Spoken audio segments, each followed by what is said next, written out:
पूर्व मंत्री स्वर्गीय जीएस बाली के जन्मदिवस के अवसर पर कांग्रेस पार्टी ने हिमाचल प्रदेश में बेरोजगारी के खिलाफ बिगुल फूंक दिया है। पूर्व मंत्री जीएस बाली के 2012 में चलाए गए रोजगार संघर्ष यात्रा को फिर से पुनर्जीवित करते हुए कांग्रेस ने पूरे प्रदेश में बुधवार से बेरोजगारी के खिलाफ युद्ध घोष किया, जिसका विधिवत शुभारंभ प्रदेश कांग्रेस प्रभारी राजीव शुक्ला ने किया। प्रदेश कांग्रेस प्रभारी राजीव शुक्ला ने कहा कि इस बेरोजगार संघर्ष यात्रा का मकसद प्रदेश में बढ़ रही बेरोजगारी की समस्या से युवाओं को निजात दिलाना है। उन्होंने कहा कि प्रदेश में 8 लाख से अधिक युवा बेरोजगार हो चुके हैं और प्रदेश की भाजपा सरकार युवाओं की कोई मदद नहीं कर रही। उन्होंने कहा कि रोजगार संघर्ष यात्रा के जरिए युवाओं से फॉर्म भरवाए जाएंगे और प्रदेश में कांग्रेस की सरकार बनने पर 20 लाख नौकरियां दी जाएगी। उन्होंने आगामी विधानसभा चुनावों में प्रदेश में कांग्रेस सरकार बनाने का दावा किया। उन्होंने लोगों से कांग्रेस की रोजगार संघर्ष यात्रा को सफल बनाने की अपील की। रोजगार संघर्ष यात्रा का मतलब ये है कि हिमाचल प्रदेश में सबसे ज्यादा युवा बेरोजगार है, 8 लाख के करीब बेरोजगार है और ये भाजपा सरकार कुछ नहीं कर रही, कोई मदद नहीं कर रही। जब 14 में सरकार में आए थे तो उन्होंने कहा था 2 करोड़ नौकरियां हम सरकार में देंगे, लेकिन इन लोगों ने हर साल 2 करोड़ नौकरी का वादा किया। मतलब अब तक 16 करोड़ युवा को नौकरी देनी चाहिए, लेकिन 16 लाख को भी नहीं मिली।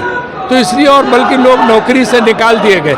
इसलिए जो है हमने ये युवा रोजगार यात्रा कांग्रेस पार्टी ने शुरू की है और इसका मकसद ये है कि हम जाके फार्म भराएंगे, जो बेरोजगार उन सबके फार्म भराएंगे और जब हमारी सरकार आएगी तो उन सबको युवाओं को हम नौकरी देने का या आर्थिक सहायता देने का जो है हम वचन दे रहे हैं। कितने लाख लोगों को रोजगार देने का हमने करीब 20 लाख युवाओं को देने का वचन है। 5 लाख लोगों को सीधी नौकरी और 15 लाख लोगों को हम स्टार्टअप फंड और दूसरे तरीके से जो है उनको मदद करके बिना ब्याज के पैसा देंगे और उनको इस तरह से हिमाचल प्रदेश के 20 लाख युवाओं का लाभ होगा। नेशनल हेराल्ड केस में जो है वो आज सोनिया गांधी की ईडी के समक्ष पेशी हुई है, उसको लेके हम कड़ी निंदा करते हैं। संसद में हमने उठाया, ये सरासर जाति है।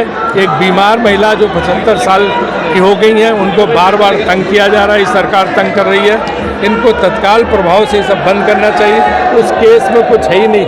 2014-2015 में यही सरकार कह चुकी है इसमें कुछ नहीं है और इसके बावजूद जो है इस केस को बार बार खोल के गांधी परिवार को परेशान करने का प्रयास किया जा रहा है। भाजपा की ओर से कहा जा रहा है कि कांग्रेस जो है एक तरह का ड्रामा रच रही है। जो भाजपा तो हमेशा सोते जागते उठते बैठते कांग्रेस कांग्रेस कांग्रेस, दिन भर कांग्रेस को गालियां देती है।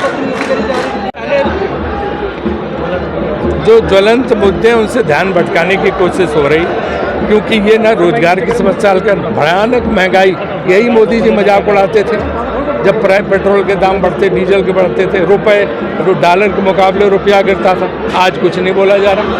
उनके पुराने भाषण चल रहे हैं, आप देख लीजिए सोशल मीडिया पर किस तरह से मनमोहन सिंह जी का मजाक बनाते थे, लेकिन आज क्या हो रहा।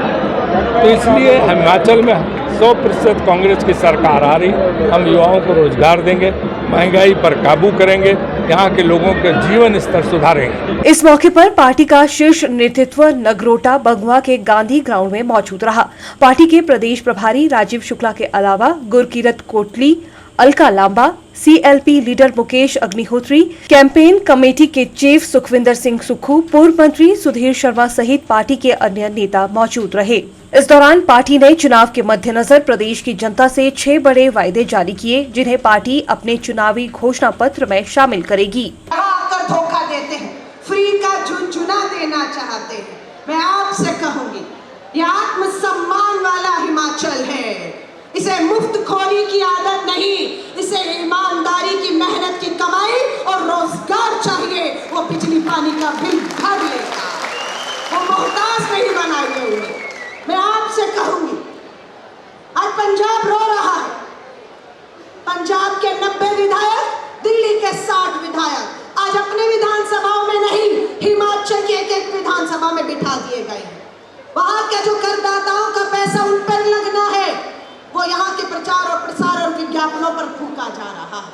क्या आप भी यही चाहते हैं या आप भाजपा से मुक्ति चाहते हैं? मैं आपसे कहूंगी, उत्तराखंड का चुनाव हुआ, गोवा का चुनाव हुआ, दोनों जगह भाजपा की डबल इंजन सरकार को कांग्रेस सीधे मुकाबले में हरा रही थी। लेकिन हुआ क्या? बीच में एक बंगाल की पार्टी आ गई और एक दिल्ली की पार्टी आ गई। भाई ने कहा, हम भाजपा के कुशासन से, भ्रष्टाचारी सरकार से मुक्ति चाहते थे, पर जब बंगाल की और दिल्ली की पार्टियां चुनाव में उत्तराखंड और गोवा में कूदी तो क्या हुआ? वोट बटा, भाजपा को लाभ हुआ, कांग्रेस तो हार गई, लेकिन लोगों को राहत नहीं मिली और भाजपा ने वहां पर आम आदमी पार्टी और तृणमूल के कारण वोट बटने से वापसी की। यहाँ पर भी वही खेल शुरू हो गया है। यहाँ पर सीधा मुकाबला भाजपा और कांग्रेस के बीच में है। ये आप भी जानते हैं, क्योंकि अभी उपचुनाव के परिणाम आपने देखे। मैं ये कहूंगी, बटिएगा मत, बटिएगा मत।